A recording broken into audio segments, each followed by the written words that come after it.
Жанғалиева Гаухар Қанатқызы, Маңғыстау облысы Бейнеу ауданы Ақжігіт ауылында 1990 жылдың желтоқсан айының 25 жұлдызында дүниеге келдім. Матибекенов атындағы орта мектепке алғаш қадам басып, сыныбымның үздік оқушыларының бірі болдым.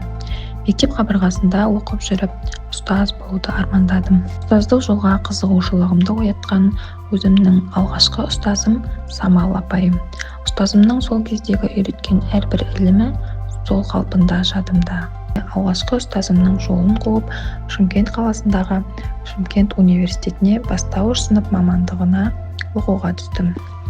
2023 жылы бастауыш сынып педагогикасы және әдістемесі мамандығының бакалавры дәрежесі берілді.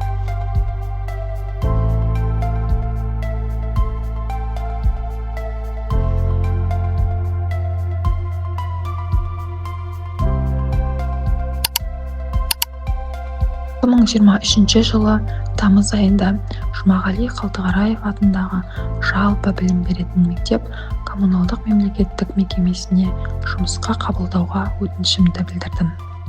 Мектеп ұстаздары жылы қарсы алып, жұмысыма тез үйреніп кеттім.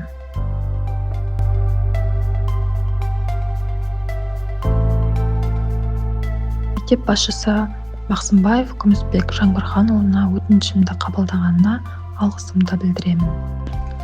Педагогикалық ұстанымым: әрбір бала жарқыраған шамшырақ, оны жаға білген ұстаз ғана ұтады. Педагогикалық мақсатым: балаға білім беруден гөрі баланың білімге деген құштарлығын ояту ең маңызды мақсат.